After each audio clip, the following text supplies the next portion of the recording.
আসসালামু আলাইকুম প্রিয় বন্ধুরা। আমাকে হয়তো অনেকেই চিনেন মোটরসাইকেলের ভিডিও দেওয়ার জন্য, অনেকেও চিনেন না। সেটা বড় কথা না, বড় কথা হচ্ছে আমি মোটরসাইকেল নিয়ে আসলে ভিডিও করি। আমার একটি ছোট্ট শোরুম আছে, মোটরসাইকেলের শোরুম, পুরাতন মোটরসাইকেলের শোরুম।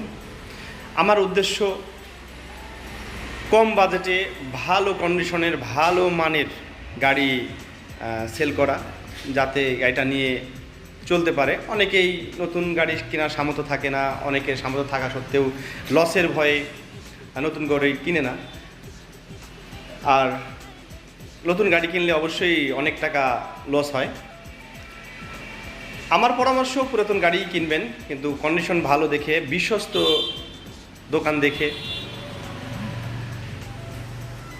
আপনারা সবাই জানেন বাংলাদেশে তেল সংকট, যদিও আলহামদুলিল্লাহ তেল সংকট অনেকটাই শিথিল হয়েছে, সামনেতেও তেল সংকট শিথিল হবে। তো আপনারা যারা আমার গাড়ি চয়েস করেন বা নিতে চান, তারা আসবেন, আমার ভিডিও দেখে আসবেন, আমাকে ফলো করবেন, আমাকে একটু ভালোবাসা দিবেন। আমি আসলে খুব ছোট মানুষ, ফেসবুকে আর কি, আমাকে সাপোর্ট করবেন। আর আমার গাড়ি যারা নিতে চান, পছন্দ হবে, আমাকে মেসেজ বা কল করতে পারবেন। প্রয়োজনে আমি ডেলিভারি করতে পারবো, ইনশাআল্লাহ বাড়িতে পৌঁছা দিতে পারবো। আর দোয়া করবেন যেন আমি সবার ভালোবাসা নিয়ে টিকে যেতে পারি, থেকে যেতে পারি। আমি সৎ পথ এবং সৎভাবে বাঁচার চিন্তা ভাবনা করেই এই ব্যবসায় আসা। যেখানে দুর্নীতির শেষ নাই সেখানেই ঢুকছি।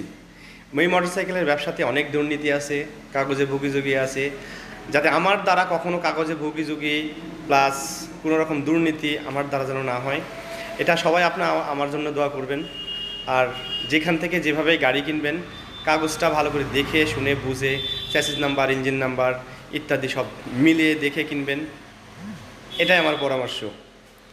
আশা করি আমি কি বলতে চাইছি বুঝতে পারছেন। ভেবে চিন্তে দেখে শুনে তারপরে পুরাতন গাড়ি কিনবেন। আসসালামু আলাইকুম।